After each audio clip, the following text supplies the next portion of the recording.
ఇక తెలంగాణలో విద్యార్థులకు సంబంధించిన 8,000 కోట్ల ఫీజు రీయింబర్స్మెంట్ బకాయిలను ప్రభుత్వం వెంటనే విడుదల చేయాలని డిమాండ్ చేస్తూ బీసీ విద్యార్థి సంఘం నేతలు భారీ నిరసన చేపట్టారు. ఈ నిరసనలో జాతీయ బీసీ సంక్షేమ నేత ఆర్ కృష్ణయ్య పాల్గొని సంఘీభావం తెలిపారు. ఫీజు రియంబర్స్మెంట్ స్కీమ్ కు బడ్జెట్ కేటాయించకుండా సీఎం రేవంత్ రెడ్డి విద్యార్థుల జీవితాలతో చెలగాట మారుతున్నారని ఆర్ కృష్ణయ్య మండిపడ్డారు. బీసీ, ఎస్సీ, ఎస్టీ వర్గాల పిల్లలు ఉన్నత చదువులు చదువుకోవడం ప్రభుత్వానికి ఇష్టం లేనట్టు వ్యవహరిస్తుందని, విద్యా వ్యవస్థను పూర్తిగా భ్రష్టు పట్టిస్తున్నారని విమర్శించారు. పొరుగు రాష్ట్రాల్లో ఫీజు రియంబర్స్మెంట్ పథకం ఎంతో ఘనంగా అమలవుతుంటే ధనిక రాష్ట్రమైన తెలంగాణలో దీని అమలుకు వస్తున్న అడ్డంకులేమిటని ఆర్ కృష్ణయ్య ప్రభుత్వాన్ని ప్రశ్నించారు. అక్కడ 1,00,000 ఉంటే 1,00,000 ఇస్తారు. డిగ్రీకి 20,000 నుంచి 20,000 ఇస్తారు. నెలకు మనకు 5,000 ఇస్తారు స్కాలర్షిప్. ఆంధ్రలో 20,000 స్కాలర్షిప్ ఇస్తారు. కాబట్టి ప్రతి కాలేజ్ విద్యార్థికి 20,000 స్కాలర్షిప్ ఇస్తారు. మన దగ్గర కూడా కాలేజ్ విద్యార్థులందరికీ 20,000 స్కాలర్షిప్ పెంచాలి. ఇంకా కొత్త కొత్త డిమాండ్ వేరే రాష్ట్రాలను పోలిస్తే తప్పనిసరి. ఇంకా మీకే ఇబ్బంది. మేము ఇప్పటికే మర్యాద చెప్తున్నాం.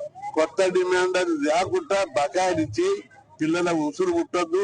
పిల్లలు చనిపోతున్నారు, అప్పుల పాలై ఇబ్బంది పడుతున్నారు. కాబట్టి వెంటనే బకాయిలు ఇవ్వు. మీ మీద ఇక ఇవ్వకపోతుంటే వ్యతిరేకత పెరుగుతుంది, ఇంకా ఇబ్బందుల పాలవుతారు. కాబట్టి ఇచ్చే వరకు మాత్రం వదిలిపెట్టే ప్రశ్న లేదు.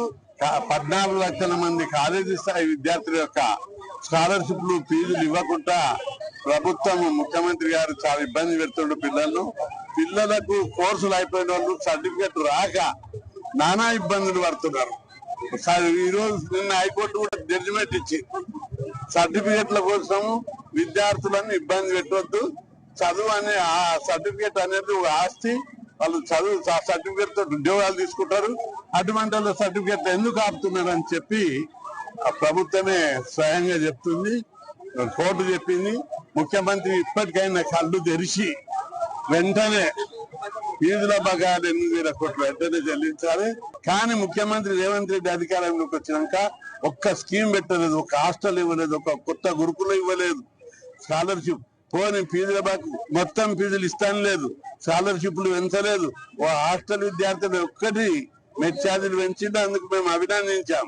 ఇప్పటికైనా ఎదురుదారి మానుకొని పైసలను బకాయిలను ఇచ్చి టోటల్ ఫీజులు ఇవ్వాలి.